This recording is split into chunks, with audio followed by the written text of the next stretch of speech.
প্রিয় শিক্ষার্থী, আমি অনব দাস, বরদা ভৌমিক উচ্চ বিদ্যালয়, লোহাগাড়া, নড়াইল। করোনা মহামারীর মধ্যে তোমাদের স্কুল বন্ধ। আমি আজকে এসএসসি 2021 শর্ট সিলেবাসের আলোকে পদার্থবিজ্ঞান বিষয়ের দ্বিতীয় অধ্যায়ের একটা গাণিতিক সমস্যা নিয়ে আলোচনা করব। তোমরা জানো যে 4 ফেব্রুয়ারি সরকার মহোদয় যে শর্ট সিলেবাস প্রদান করেছিল, তাতে তোমাদের পদার্থবিজ্ঞান বিষয়ে যে অধ্যায়গুলো আছে, প্রথম অধ্যায়, দ্বিতীয় অধ্যায়, চতুর্থ অধ্যায়, অষ্টম অধ্যায় এবং একাদশ অধ্যায়। তো প্রথম অধ্যায়ে ভৌত পরিবর্তন ও যন্ত্রপাতি, এটা নিয়ে আমি আলোচনা করেছিলাম একটা সমস্যা নিয়ে। আজকে দ্বিতীয় অধ্যায় গতি, এই অধ্যায় নিয়ে আমি একটা সমস্যা নিয়ে আলোচনা করব। তো প্রথম অধ্যায়ে তোমাদের যেটা ছিল, প্রথম অধ্যায় ছিল ভৌত রাশি এবং পরিমাপ, দ্বিতীয় অধ্যায় গতি। তো আমি একটা গাণিতিক সমস্যায় চলে যাই। একটি যন্ত্র স্থির অবস্থান হতে সুষম ত্বরণে 5 সেকেন্ডে 50 মিটার পথ অতিক্রম করে।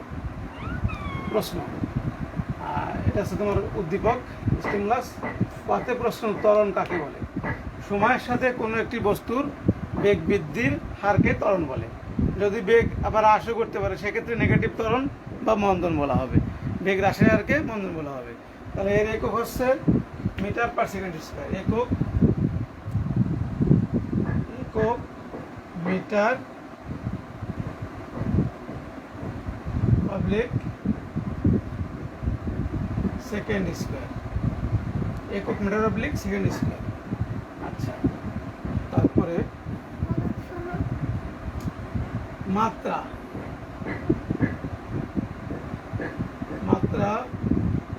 এম পি প্রতিবার -2।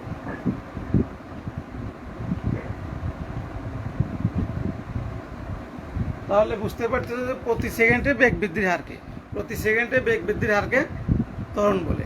বা একক সময়ে বা সময়ের সাথে কোনো বস্তুর বেগ বৃদ্ধির হারকে বা বেগ পরিবর্তনের হারকে ত্বরণ বলে। যদি বেগ হ্রাস হয় তাহলে নেগেটিভ ত্বরণ বা মন্দন, আর যদি বেগ বৃদ্ধি হয় তাহলে শুধু ত্বরণ। তাতে আমরা চলে যাই, সমবেগে চলমান বস্তুর ত্বরণ শূন্য কেন?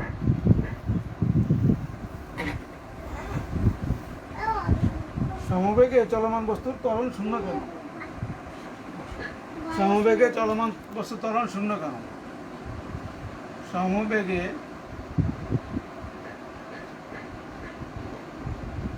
চলমান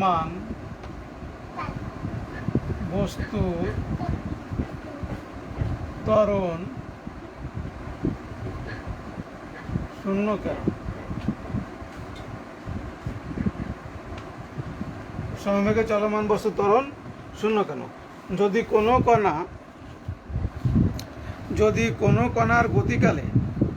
কণার গতিকালে তার বেগের মান ও দিক অপরিবর্তিত থাকে, তাহলে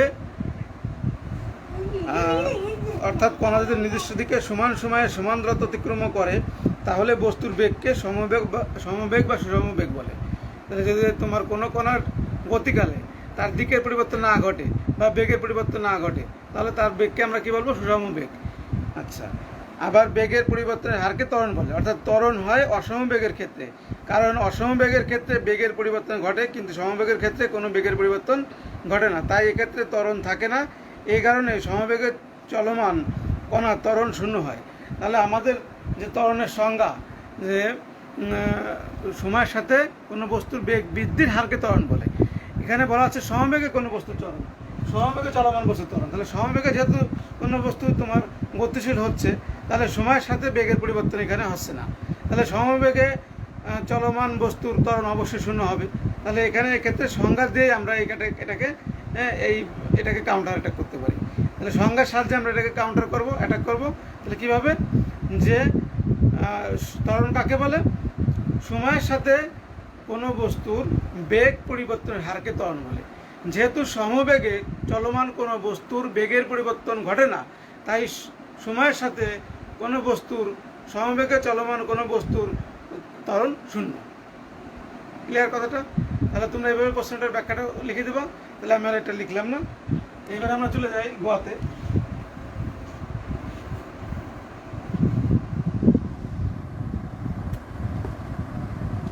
15 সেকেন্ড পর যন্ত্রটির বেগ কত হবে? 15 সেকেন্ড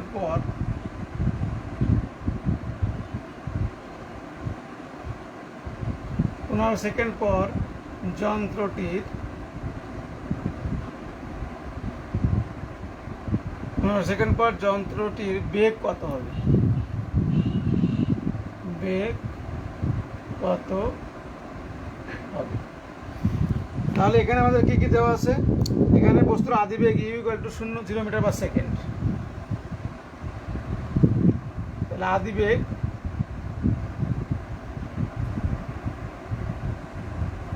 যেহেতু স্থির অবস্থান থেকে, তাহলে আদি বেগ u equal to 0 metre oblique second. সময় টি ইকুয়াল টু 5 সেকেন্ড।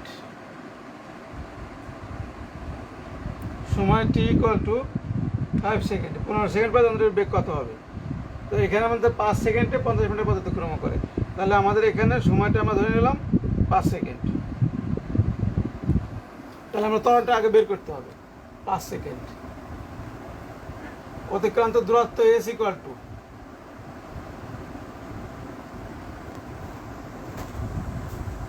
অতিক্রান্ত দূরত্ব এস ইকুয়াল টু 50 মিটার। বস্তুটির ত্বরণীয় হলে বস্তুটির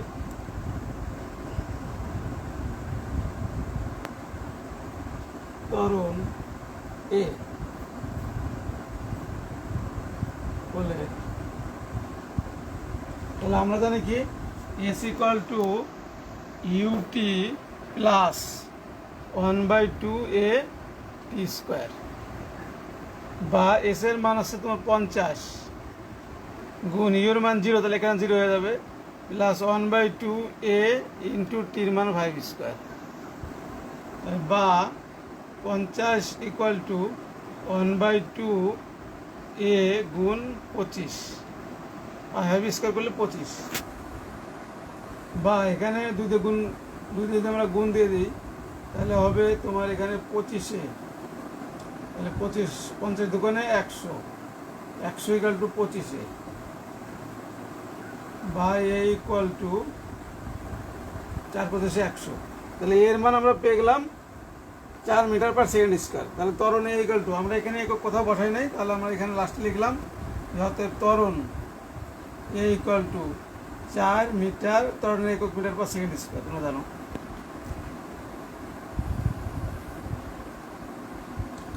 এখন টিয়ান ইকুয়াল টু 15 সেকেন্ড পর, বস্তুটির যন্ত্রটির বেগ কত হবে? আমরা ধরে নেই যে টিয়ান ইকুয়াল টু 15 সেকেন্ড পর, এখন টি1 ইকুয়াল টু 15 সেকেন্ড পর, আমাদের 15 সেকেন্ড পর যন্ত্রের বেগ চেয়েছে। তাহলে টি1 ইকুয়াল টু 15 সেকেন্ড পর বস্তুটির বেগ ভি হলে,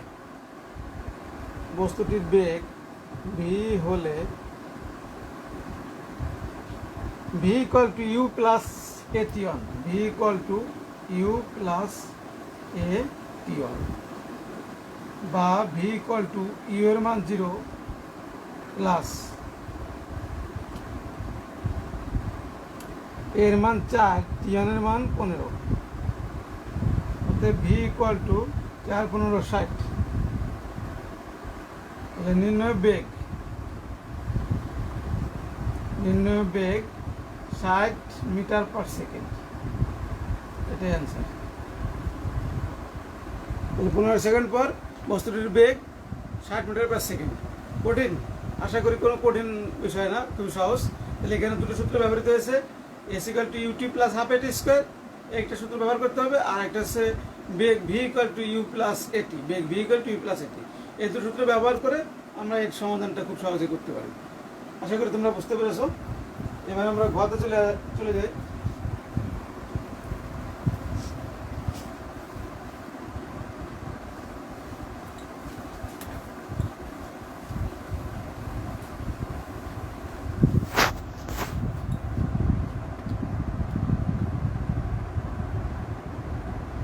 ঘর প্রশ্ন, পরবর্তী 30 মিটার পথ অতিক্রম করতে যন্ত্রটির কত সময় লাগবে? পরবর্তী 30 মিটার পথ অতিক্রম করতে যন্ত্রটির কত সময় লাগবে?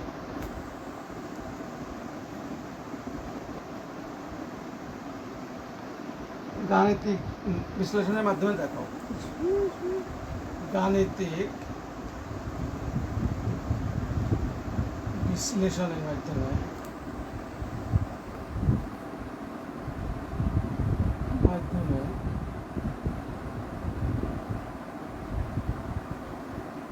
দেখো।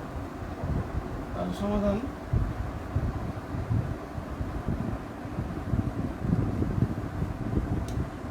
তাহলে 5 সেকেন্ডে 50 মিটার পথ অতিক্রম করে। তাহলে 50 মিটার পথ অতিক্রম করার পর আরও 30 মিটার পথ অতিক্রম করতে যন্ত্রটির কত সময় লাগবে, এটা আমাদের গাণিতিকভাবে দেখাতে হবে। তাহলে এখানে বস্তুর ত্বরণে a = 4 মিটার পার সেকেন্ড গোয়া থেকে প্রাপ্ত। ত্বরণ আমরা পাইছি কত? ত্বরণ একই থাকবে। ত্বরণ a = 4 metre per second square গোয়া থেকে প্রাপ্ত। আদিবেগ u = 0 মিটার পার সেকেন্ড। অতিক্রান্ত দূরত্ব s = 50 মিটার, মানে এই 50 মিটার অতিক্রান্ত দূরত্ব s = 50 মিটার। সময় t = 5 মিটার, সময় t = 5 সেকেন্ড, সময় t = 5 সেকেন্ড। প্রথম 50 মিটার অতিক্রম করার পর বেগ v1 হলে প্রথম 50 মিটার অতিক্রম করার পর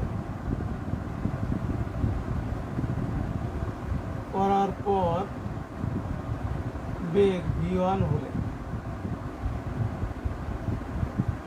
v1 = u plus at।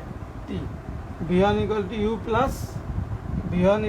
plus at equal to এর মান 0 প্লাস এর মান 4 গুণ t এর মান 5 equal to 20। তাহলে বেগ v1 = 20 মিটার পার সেকেন্ড। এখন পরবর্তী 30 মিটার অতিক্রমের ক্ষেত্রে পরবর্তী 30 মিটার অতিক্রমের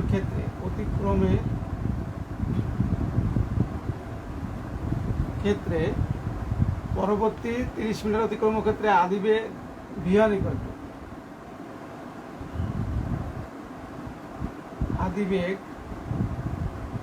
= 20 মিটার পাবলিক সেকেন্ড। 50 মিটার অতিক্রম করার পর যে বেগটা অর্জন করেছে সেই বেগটা হচ্ছে আদিবেগ। তাহলে আদিবেগ v1 = হবে এক্ষেত্রে 20 মিটার পার সেকেন্ড। অতিক্রান্ত দূরত্ব s1 = 30 মিটার। অতিক্রান্ত দূরত্ব s1 = 30 মিটার। ত্বরণ a = ত্বরণ সবসময় একই থাকবে 4 মিটার পার সেকেন্ড স্কোয়ার। প্রয়োজনীয় সময় t1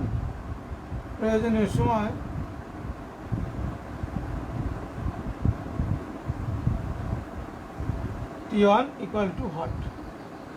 তাহলে এক্ষেত্রে আমরা ব্যবহার করব s1 = ut plus half at square, এই সূত্র ব্যবহার করব। তাহলে আমরা পাচ্ছি s1 =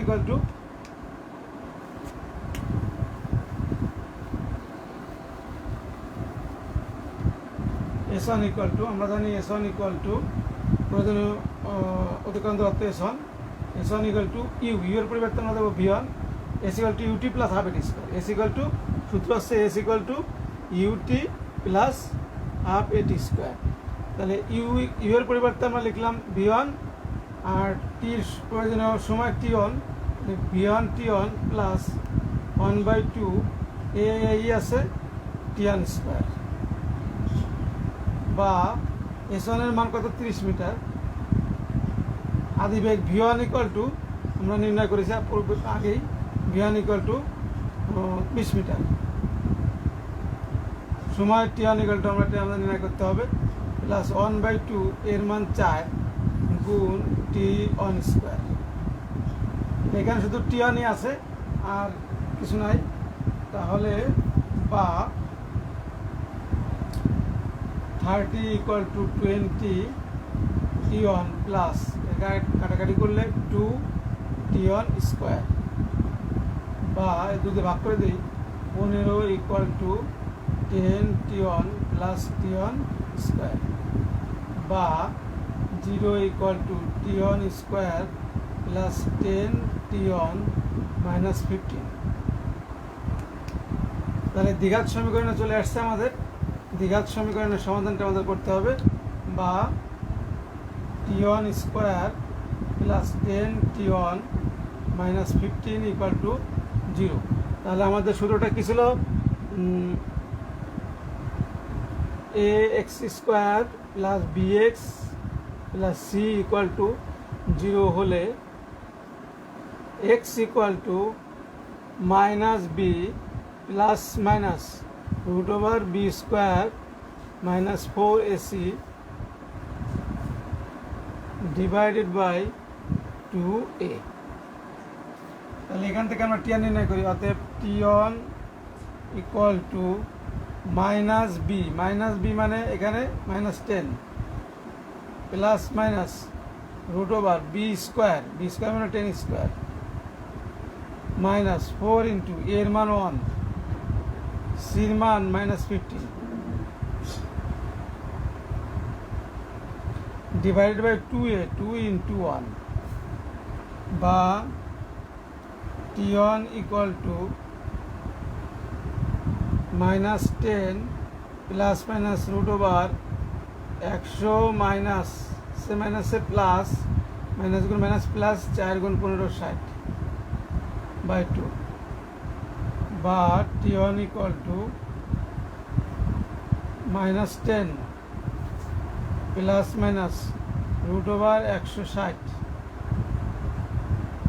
বাই 2,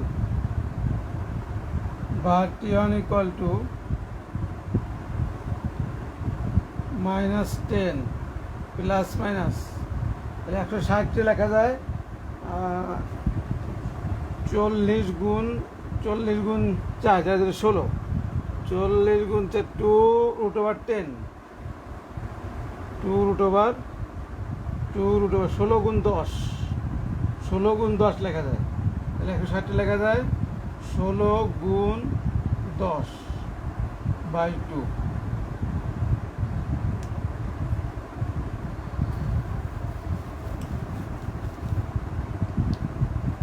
বা t one equal to -10 plus minus 16 বার গুণ করলে 4 4 রুট ওভার 10 বাই 2, বা টি ওয়ান ইকুয়াল টু এখান থেকে আমরা 2 কমানে কাটাকাটি করলে থাকে -5 প্লাস মাইনাস 2 রুট ওভার 10। তাহলে টি ওয়ান ইকুয়াল টু একবার মাইনাস নিয়ে একবার প্লাস নিয়ে, তাহলে t one equal two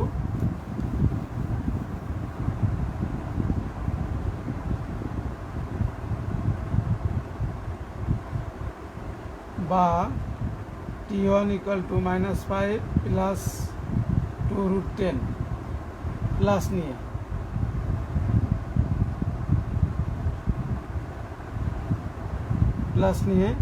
plus নিয়ে আমরা পাচ্ছি -5 2 রুট ওভার 10 ইকুয়াল টু হবে না 1.32 সেকেন্ড 1.32 সেকেন্ড।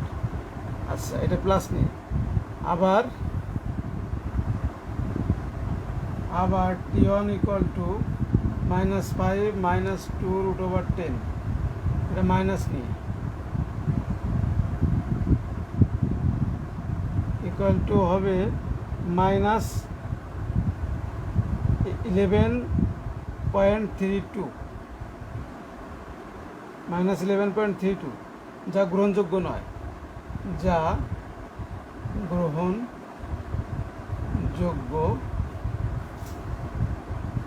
নয়।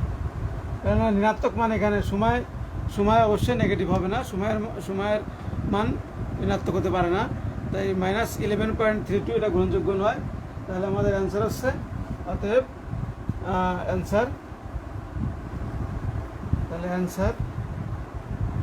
1.32 সেকেন্ড। তাহলে গাণিতিক এই প্রশ্নটা আসলে কি কঠিন? মোটেও না, অবশ্যই সহজ।